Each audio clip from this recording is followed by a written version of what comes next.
In the harsh badlands of Arizona Territory 1887, where the wind carved stories into red stone cliffs and survival meant making impossible choices every single day, Jake Morrison had always lived by one simple rule: mind your own business and keep riding. There, in the town square where children should have been playing and merchants should have been hawking their wares, a crowd of angry settlers had gathered around something that made Jake's blood run cold. The noose around his neck was already tightened, and the mob was working themselves into the kind of frenzy that ended with a man swinging from a rope, guilty or not. As a cattle rancher trying to scratch out a living on land that seemed determined to break every man who dared to claim it, he'd learned that getting involved in other people's troubles was the fastest way to find yourself 6 feet under. Every rational part of his mind screamed at him to turn his horse around and ride away before anyone noticed he'd been there. But on that scorching Tuesday morning, when Jake rode into the dusty town of Copper Ridge for supplies, he discovered that some lines couldn't be crossed in silence, and the price of doing what's right when the whole world is watching. Hanging from the old oak tree, barely conscious and beaten within an inch of his life, was a young Apache warrior. Jake Morrison had fought in enough range wars to know that standing up for an Apache in a town full of settlers who'd lost family to raids was tantamount to signing his own death warrant. Instead, he spurred his horse forward and did something that would either save 2 lives or damn them both. What happened next would ripple across the Arizona Territory like wildfire, challenging everything both cultures believed about honor, justice. If you're ready for a story about courage that changed the Wild West forever, hit that like button, drop a comment about what you would have done in Jake's boots, and subscribe for more untold stories from America's frontier days. The Arizona sun beat down mercilessly on Copper Ridge's main street as Jake Morrison guided his tired horse through the swirling dust kicked up by the agitated crowd. The smell of sweat, fear, and barely contained violence hung heavy in the desert air, mixing with the metallic scent of blood that made Jake's stomach clench with familiar dread. His weathered face was flushed red from the heat and the whiskey Jake could smell on him from 20 feet away. Coleman's hands shook slightly as he held the rope. Whether from drink or excitement, Jake couldn't tell. At the center of the mob, maybe 30 settlers strong, stood Sheriff Coleman, a man whose badge carried less weight than his prejudices. He'd seen enough Apache warriors in his 15 years on the frontier to know the difference between war paint and dried blood, between a fighter and a victim. This young man's injuries weren't from combat. They were from a beating, systematic and brutal. "This here savage killed Tommy Brennan," Coleman shouted to the crowd, his voice cracking with manufactured authority. He'd never been called an Apache lover before, had never given anyone reason to think he sympathized with the tribes that had cost him neighbors, friends, and nearly his own life on more than one occasion. But looking at that young warrior's battered face, Jake realized that some things transcended old grudges. Jake called out, his voice cutting through the mob's noise like a gunshot. "But I am here to see justice done proper-like. This boy don't look like he's in any condition to have killed anyone recently." The crowd turned toward him, their faces twisted with bloodlust and suspicion. Only a kind of resigned dignity that reminded him uncomfortably of his own father's expression in the moments before consumption finally claimed him. "Probably cursing us all to hell." The warrior's lips moved soundlessly, and Jake realized he was trying to speak. Or are we just hanging the first Apache we could get our hands on? Jake watched faces around the crowd, seeing the subtle shifts in expression that told him everything he needed to know. These people were afraid, angry, and looking for someone to blame, but they had no more evidence against this young warrior than they did against Jake himself. Coleman's hand moved to his own gun, and Jake felt the familiar pre-fight tension that had kept him alive through 3 range wars and countless saloon disputes. The rope was too tight, and Jake could see the warrior's strength fading fast. In another few minutes, the mob wouldn't need to pull on that rope. The young man would simply strangle to death while they argued about his guilt. Jake immediately dismounted and positioned himself between the fallen Apache and the enraged mob, his Colt, .45 now drawn and steady in his hand. Apache killed a white man, and this Apache was found in the area. I figure that rope can wait until we get some real evidence about who killed Tommy Brennan. Funny thing about the law, Sheriff. Last I checked, it required evidence before execution. But if you want to try me for saving a man's life, you're welcome to try. Question is, will you be alive to see me hang? He spurred his horse forward, pushing through the crowd with enough force to scatter the front ranks, and a wounded Apache warrior who represented everything they feared about this untamed land. Jake knew he couldn't win a gunfight against 30 people, but he also knew that Coleman was too drunk and too scared to make the first move, and in one fluid motion drew his knife and sliced through the rope holding the Apache. That's good enough for frontier justice. Jake felt his hand instinctively move toward the Colt and .45 on his hip, but he forced himself to keep his posture relaxed, non-threatening. And drunk men make poor decisions that sober men have to live with.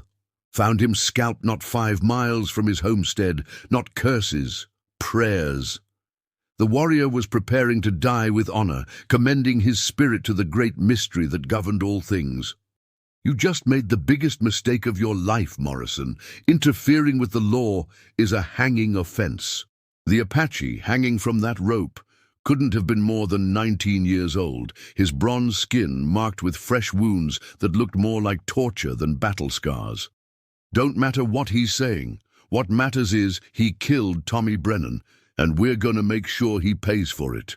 Blood trickled from a gash above his left eye, and his breathing came in shallow, labored gasps that suggested broken ribs. Time we show these red devils what happens when they mess with white folks. The crowd roared approval, but Jake noticed something that made his jaw tighten. More importantly, Jake recognized those wounds. Hold on there, Sheriff. Well, well, Sheriff Coleman sneered, spitting tobacco juice into the dust. If it ain't Jake Morrison, the Apache lover himself. Come to save your red-skinned friend? The accusation hit Jake like a physical blow. I ain't here to save nobody, Jake said carefully, his voice steady despite the adrenaline coursing through his veins. You calling me a liar, Morrison? I'm calling you drunk, Jake replied flatly, his pale blue eyes never leaving Coleman's face. The young Apache's eyes fluttered open at the sound of voices, and Jake found himself looking into dark pupils that held no fear. What's he saying? Demanded Mrs. Garrison, the banker's wife, her face pale but her voice shrill with fear and excitement. Jake had learned enough Apache from trading with peaceful bands to catch fragments of what the young man was whispering. He's praying, Jake said quietly, and something in his tone made the crowd's bloodthirsty chatter die down to an uneasy murmur. Praying to his devil gods, spat Jeremiah Hooks, who'd lost his eldest son in an Apache raid 2 summers past. How do you know he killed Tommy? Jake asked, genuinely curious now. Any of you actually see this happen? The question hung in the air like smoke from a gunshot. Sheriff Coleman's face darkened further. Don't need to see it with my own eyes. Frontier justice, Jake repeated slowly, tasting the words like they were poisonous. That what we're calling murder now? The crowd erupted in angry shouts, but Jake's attention was focused on the young Apache, whose breathing had become even more labored. Jake made his decision with the same cold calculation that had kept him alive through years of violence and uncertainty. The young warrior collapsed to the ground, gasping and coughing, but alive. First man who takes a step forward gets to meet his maker, Jake said conversationally, his voice carrying the kind of calm menace that made smart men reconsider their life choices.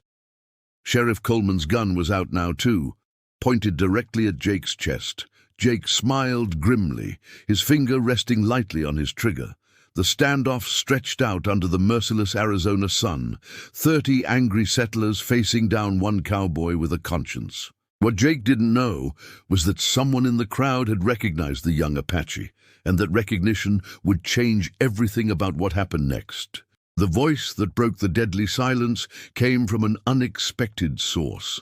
Dr. Samuel Whitmore, the territory's only physician, a man whose medical training back east had taught him to see wounds rather than skin color. "That's Running Wolf, son of Chief Grey Eagle. I treated him for pneumonia last winter when his tribe was camped near the territorial boundary." He pushed through the crowd with the authority that came from being the only person for 50 miles who could save a life when death came calling. "That's not just any Apache," Dr. Whitmore said, his voice carrying clearly across the tense square. The young Apache's eyes tracked to the doctor's face, and Jake saw recognition there, and something that might have been gratitude. "Don't matter who his daddy is, he killed Tommy Brennan.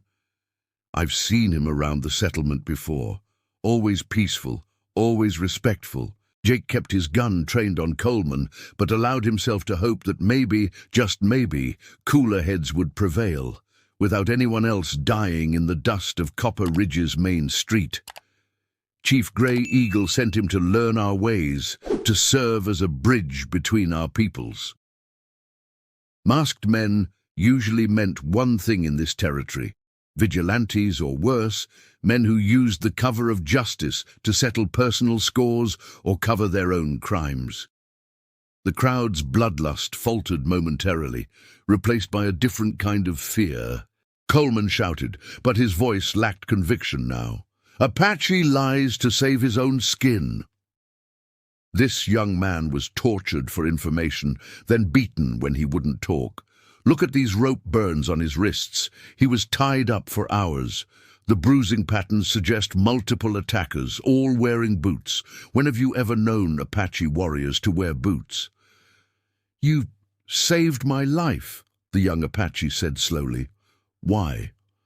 "Because from what I can see, this young man has been beaten nearly to death. In the brutal arithmetic of frontier survival, helping an Apache warrior made no practical sense. It would earn him enemies among the settlers, mark him as an Indian sympathizer, and potentially bring down the wrath of both cultures on his head. "Kill the white man," he said in carefully pronounced English, each word an obvious effort. His gun swung toward Running Wolf with renewed purpose. "Enough talking. This savage dies today, one way or another. Because a man doesn't stand by and watch another man get murdered, no matter what color his skin is." "My father speaks truth about some white men," he said quietly. "Says there are those who see the person before they see the enemy." Chief Grey Eagle himself sat motionless on a painted war horse at the edge of the square, flanked by 20 Apache warriors whose presence had gone unnoticed until they chose to reveal themselves. And the standoff that had developed around Jake's act of intervention. When his eyes finally settled on Jake, the cowboy felt himself being evaluated by a mind that had navigated decades of war and peace with equal skill. The chief's weathered face showed no emotion, but his eyes held the kind of controlled fury that made smart men step very carefully.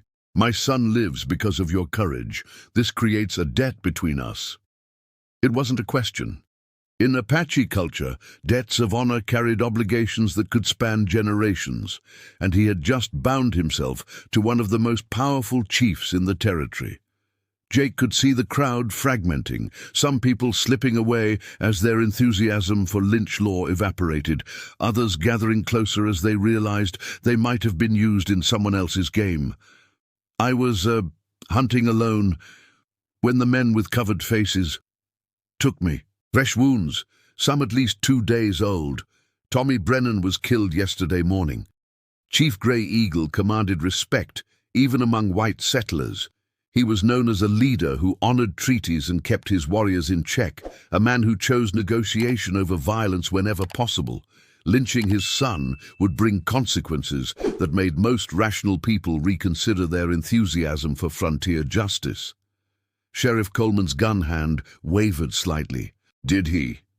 Dr. Whitmore stepped closer to the fallen Apache, his medical bag already in hand.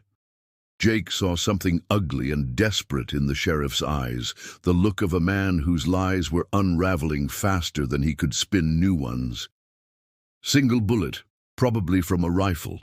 No scalping, no mutilation, no signs of the kind of close combat you'd expect from an Apache attack.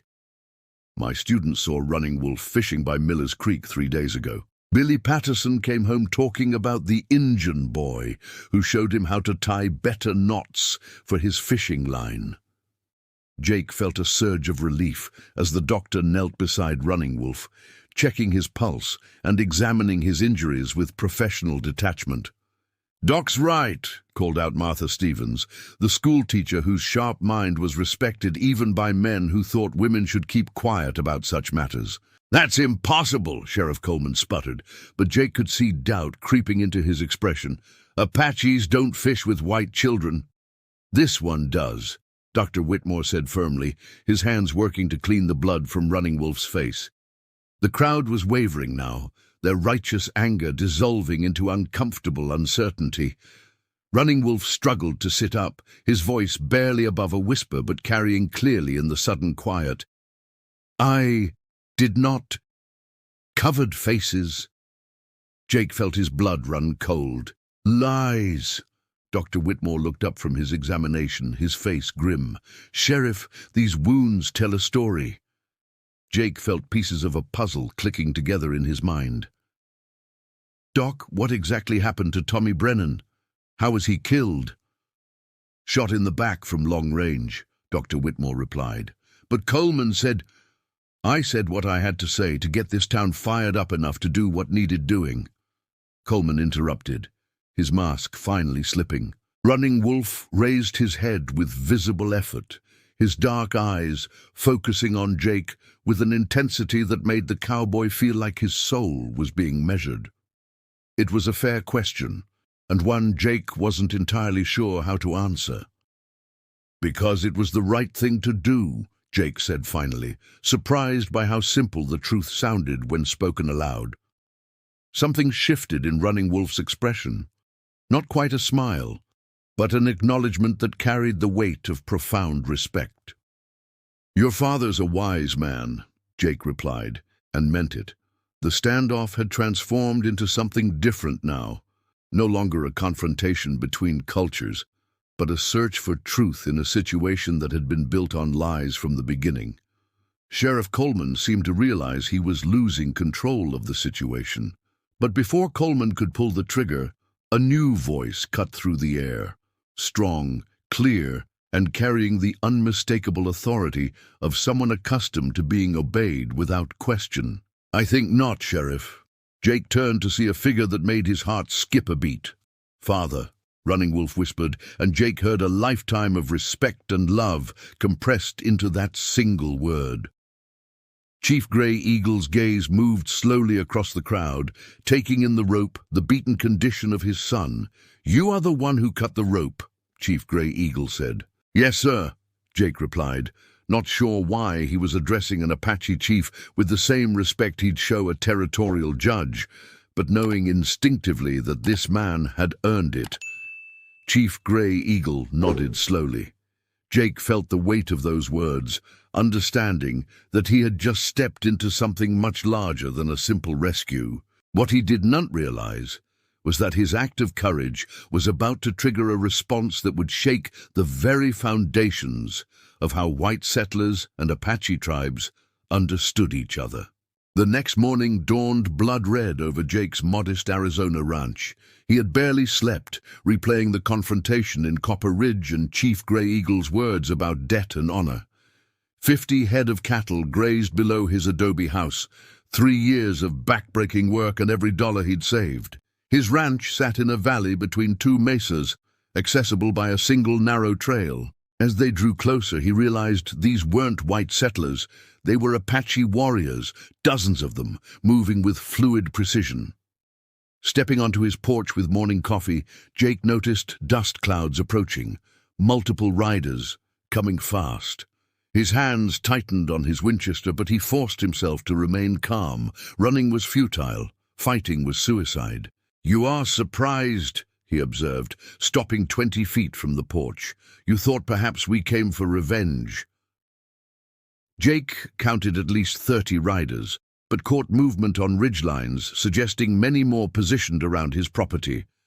They moved with purposeful efficiency, establishing defensive positions that faced outward from his ranch rather than toward it. To his surprise, the warriors stopped outside rifle range and began setting up camp. They weren't there to attack him, they were there to protect him.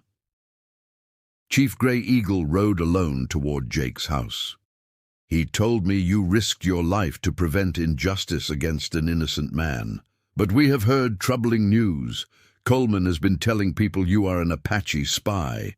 He has convinced some settlers that armed men plan to visit your ranch tonight. They do not know that you are no longer alone." "The thought crossed my mind," Jake admitted, lowering his rifle. Jake realized he was looking at something far more significant than 30 riders. "My son's rescue has become a symbol, proof that not all white men see us as animals to be exterminated." "My son told me many things," the chief replied. "But the most remarkable moment came in the afternoon when a new group appeared. White settlers riding under a makeshift flag of truce, including Dr. Whitmore and Martha Stevens. Running Wolf seems like a good young man, didn't deserve what happened." Nearly 400 Apache warriors had taken defensive positions around his ranch, ready to fight for a man who had shown kindness to one of their own. "My people have a saying, when a man saves another man's son, he becomes family." No, he did not. But that is not why we are here. The chief dismounted. "Coleman's got about 30 men worked up enough to ride out here tonight. But some of us think what you did deserves better than a bullet in the back." The words hit Jake like a physical blow. In Apache culture, family bonds were sacred. "It means your enemies become our enemies," Chief Gray Eagle said simply. Jake's blood ran cold. A vigilante raid on his isolated ranch would be swift and brutal. "How many men?" Jake asked. "Perhaps 20. More Apache warriors began appearing along the ridgelines. They emerged from concealment like spirits behind rocks, in arroyos, among scattered juniper trees. "How many?" Jake asked again. "Enough," Chief Gray Eagle replied. "Warriors from 6 different bands." By noon, Jake estimated over 100 Apache fighters positioned to defend his property. "Jake, we've got trouble coming," Dr. Whitmore said. As evening approached, Jake found himself at the center of something unprecedented. A simple act of conscience had somehow united bitter enemies in common cause. The vigilantes came at midnight, just as Chief Gray Eagle had predicted. Jake heard them long before he saw them. Muffled hoofbeats, jingling spurs, whispered curses of men coordinating a surprise attack. Sheriff Coleman's voice carried clearly, "Remember, boys, we're here to eliminate a traitor." 400 Apache warriors had positioned themselves so perfectly that even Jake could barely detect their locations. "Come out and face judgment for your crimes against the white race. Make it look like an Apache raid. Burn everything, leave nothing that can be traced back to us." Saving an innocent man from a lynch mob, Jake stood on his porch, surprisingly calm. Around him, darkness seemed alive with invisible presence. He spurred his horse forward with a burning torch, intending to set the house ablaze. Coleman's men spread out, surrounding the ranch house. "Jake Morrison!" Coleman shouted. "What crimes would those be, Sheriff?" Jake called back. "You came in darkness like cowards. Tonight, you face the consequences. You helped a savage escape justice. I helped an innocent young man escape murder. Big difference. You can't do this. We're white men, citizens." One of Coleman's riders, Pete Sullivan, couldn't contain his anger. "Enough talk. We've sent word to the territorial marshal." They appeared on ridges, behind rocks, from gullies that had seemed empty. The vigilantes found themselves surrounded by more armed enemies than they'd ever seen. "My father says the debt between us is paid," he said in careful English. "But the friendship we have earned will last forever." The real killers of Tommy Brennan, members of Coleman's gang, had been exposed. But Chief Gray Eagle's voice echoed across the desert like thunder. "That is far enough." Apache warriors materialized from the ground itself, rising from concealment with weapons ready. "You came here to murder a man whose only crime was preventing injustice," Chief Gray Eagle said, riding into the torchlight in full war regalia. "But more than that, you saved the possibility that our peoples might find a way to live together in peace." Coleman's hand moved toward his gun, but froze when dozens of arrows and rifles trained on him. "Tonight," Chief Gray Eagle replied calmly, "we are the law. You're under citizen's arrest for conspiracy to commit murder, and one cowboy's decision proved that peace between peoples was possible when individuals chose courage over comfort and justice over prejudice." The most remarkable moment came when Dr. Whitmore and the white settlers stepped forward.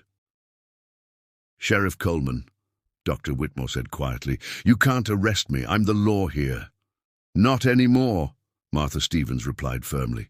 Jake watched in amazement as white settlers disarmed Coleman's vigilantes, while 400 Apache warriors maintained their protective perimeter, sworn enemies working together to uphold justice. Running Wolf appeared at his father's side. As dawn broke, Jake found himself surrounded by an impossible sight. Apache warriors and white settlers sharing coffee around campfires, their children playing together. Coleman and his vigilantes were bound, waiting for the territorial marshal. Chief Gray Eagle clasped Jake's hand. "You saved my son's life." Jake looked around at the incredible scene, 400 Apache warriors who had risked everything to protect a white rancher, white settlers who had chosen justice over prejudice. "Chief," Jake said quietly, "I think we all saved each other." One act of conscience had changed everything. The fence around his ranch had become a symbol where enemies became allies, strangers became family,